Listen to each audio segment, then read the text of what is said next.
கோவிலில் கிடைக்கிற புளியோதரை டேஸ்ட்லேயே வீட்டிலே எப்படி சேர்த்து பார்த்துடலாம்.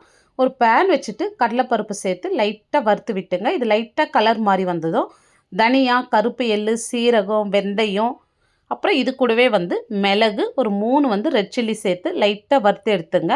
இது லைட்டாக கலர் மாதிரி வந்ததும் கடுகு சேர்த்து நல்லா வறுத்த பிறகு நல்லா பொரிஞ்சு வந்ததும் வேற ஒரு பிளேட்டில் மாற்றி இதை நைஸாக பொடி பண்ணி எடுத்துங்க.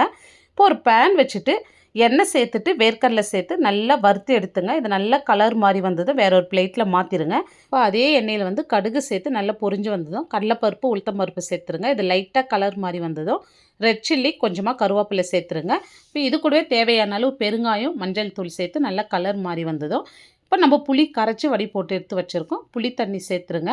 இப்போ இந்த புளி தண்ணிக்கு தேவையான அளவு உப்பு சேர்த்து நல்லா கொதித்து திக்காய் வரட்டும். இப்போ பாருங்கள், இந்த அளவுக்கு திக்காய் வந்திருக்கு. இப்போ நம்ம வறுத்தரைச்ச பொடி அப்படியே சேர்த்துருங்க. இப்போ இந்த அளவுக்கு திக்காய் வந்திருக்கு பாருங்கள். இப்போ இதுக்கு மேலே கொஞ்சமாக நல்லெண்ணெய் சேர்த்துங்க. இந்த நல்லெண்ணெய் சேர்க்க சொல்ல டேஸ்ட் ரொம்ப சூப்பராக இருக்கும். இப்போ நல்லெண்ணெய் சேர்த்து நல்லா எண்ணெய் பிரிஞ்சு வரட்டும். இந்த அளவுக்கு நல்லா எண்ணெய் பிரிஞ்சு வந்ததும் ஸ்டவ் ஆஃப் பண்ணிவிட்டு இது நல்லா ஆறட்டும். ஆறின பிறகு இப்போ தேவையான அளவு சாதம் சேர்த்துட்டு பொடியாக நறுக்கிற கருவேப்பிலை, இதுக்கு மேலே நம்ம வறுத்து வச்ச வேர்க்கடலை சேர்த்து நல்லா மிக்ஸ் பண்ணி விட்டுங்க.